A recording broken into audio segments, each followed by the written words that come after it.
ఉసిరికాయ పచ్చడి. ఉసిరికాయ పచ్చడి. ఎస్. అబ్బా, ఈ పచ్చడి అయితే పెరుగులోకి, కూరలోకి అండ్ చట్నీ, మనకి టిఫిన్స్లో కూడా చాలా బాగుంటుంది. మరి దీనికి కావాల్సిన పదార్థాలు తీసుకొచ్చేస్తాను అమూల్య. ఓకే, ఇంగ్రీడియంట్స్ తెచ్చేస్తాను అమూల్య. సో ఉసిరికాయ పచ్చడికి మెయిన్ మనకి ఉసిరికాయలు. సో ఉసిరికాయలని చిన్న చిన్న పీసెస్గా చాప్ చేసుకుని తెచ్చేసారు. సో మరి ప్రాసెస్ స్టార్ట్ చేద్దామా? స్టార్ట్ చేసేద్దాము. స్టవ్ వెలిగించేయండి. ఓకే,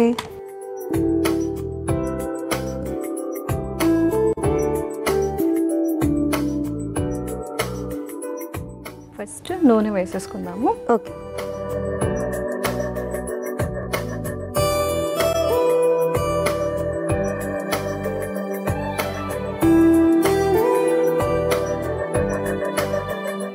పచ్చడి కాబట్టి ఎక్కువగానే కొంచెం పడుతుంది. ఎస్. అండ్ ఈ పచ్చడి ఏంటంటే ఇది మన యాన్సెస్ట్రల్ ప్రాపర్టీ లాంటిది అనమాట. సో మామిడికాయ పచ్చడి ఎలాగో ఉసిరికాయ పచ్చడి కూడా ఎప్పటి నుంచో మన రెగ్యులర్ ఫుడ్ ఐటమ్స్లో this is one of the item.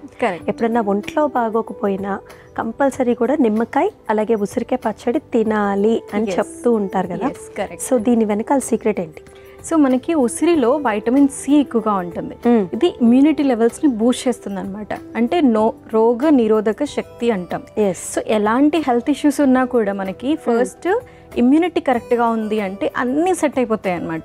Cough, cold, fevers, what not, everything అన్నీ కూడా మనకి సెట్ అయిపోవాలి అంటే ఇమ్యూనిటీ అనేది కరెక్ట్గా ఉండాలి. ఏదైనా ప్రాబ్లమ్స్ రావాలన్నా కూడా మనకి ఇమ్యూనిటీ తక్కువగా ఉంటేనే వచ్చే ఛాన్స్ ఎక్కువగా ఉంటాయి అనమాట. జస్ట్ కొంచెం డస్ట్ తగిలితేనే డస్ట్ ఎలర్జీ వచ్చేస్తుంది అంటే ఇమ్యూనిటీ లో ఉందని. ఆ ఇమ్యూనిటీని బూస్ట్ చేయాలంటే ఖచ్చితంగా ఏదో ఒక రకంగా మనం ఉసిరి అనేది పెట్టుకుంటూ ఉండాలి. సో చాలా ఈజీ. ఏంటి అంటే అందరికీ తెలిసింది నార్మల్గా నిల్వ పచ్చడి చేస్తూ ఉంటారనమాట. అవును. సో ఇక్కడ మనం ఇన్స్టెంట్ చట్నీ లాగా చేసేస్తున్నాము. సో నూనె కూడా కాగిపోయింది. ఫస్ట్ టైం వేసుకుంటాం. ఫస్ట్ జీలకర్ర వేస్తున్నాను. అలాగే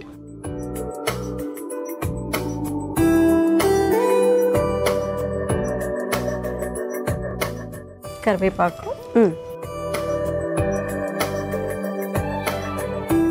చిల్లీస్,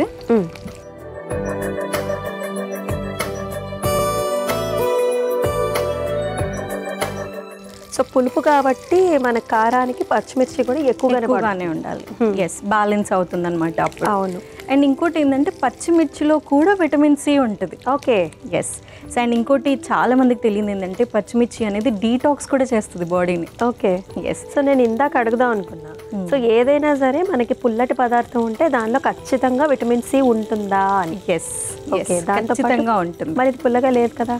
సో దీంట్లో మనకి పచ్చిమిర్చిలో లైటిష్ పులుపు అనేది ఉంటుంది అండ్ కారం కూడా ఉంటుంది. అవును. సో అన్నీ కూడా ఖచ్చితంగా మనకి తెలియాలని లేదు. ఇప్పుడు జామకాయ ఉంది. సో చాలా లైటిష్ పులుపు తగులుతుంది అనమాట. సో దాంట్లో వైటమిన్ సి అనేది ఆరెంజెస్, లెమన్ కంటే కూడా ఎక్కువగా ఉంటుంది. ఓకే. యూజువల్గా ఖచ్చితంగా పులుపు తగులుతుంది అని అంటే వైటమిన్ సి ఎక్కువగా ఉంటుందని కాదు, పులుపు తెలియట్లేదంటే తక్కువగా ఉంటుందని కాదు అనమాట. కానీ పులుపగా ఉండే పదార్థాలు వేటిల్లోనైనా ఎక్కువగా వైటమిన్ సి ఉంటుంది. కరెక్ట్. ఓకే. సో తర్వాత ఏం వేసుకున్నాం? మన మెయిన్ ఇంగ్రీడియంట్ ఉసిరికాయ ముక్కలు వేసేస్తున్నాను. అలాగే ఇవి కొంచెం చిన్నగా కట్ చేసుకున్నాను. మనకి మంచి ప్రాపర్గా ఫ్రై అవుతుంది కాబట్టి. అండ్ తగులుతూ కూడా ఉంటాయి కదా. ఎస్. సో ఇది ఇంకొంచెం సేపు వేయించుకోవాలా? ఎస్. ఇప్పుడు సాల్ట్ వేసేసి మనం వేయించేసుకున్నాము. అలాగే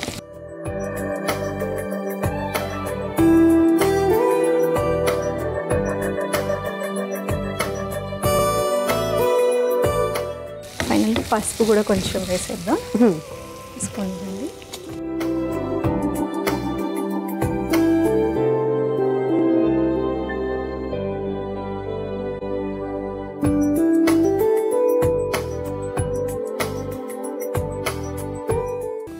సో చక్కగా వేగిపోయాయి.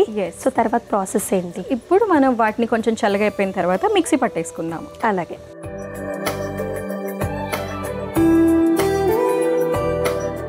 సో దానిలోకి వేసుకుందామా? ఎస్, వేసేద్దాము.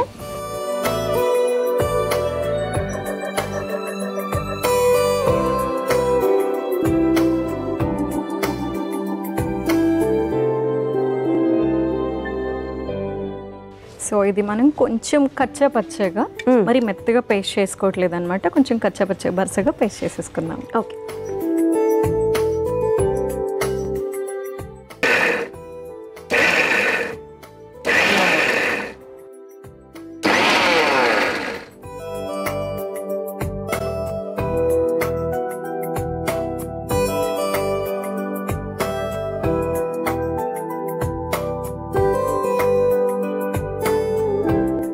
ఓకే అమ్మా, సర్వ్ చేసుకుందామా?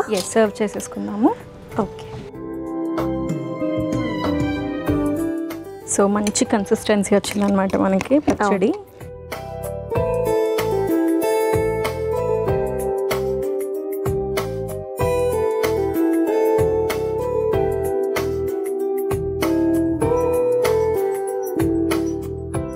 ఉసిరికాయ పచ్చడి అయితే రెడీ అయిపోయింది అమూల్య.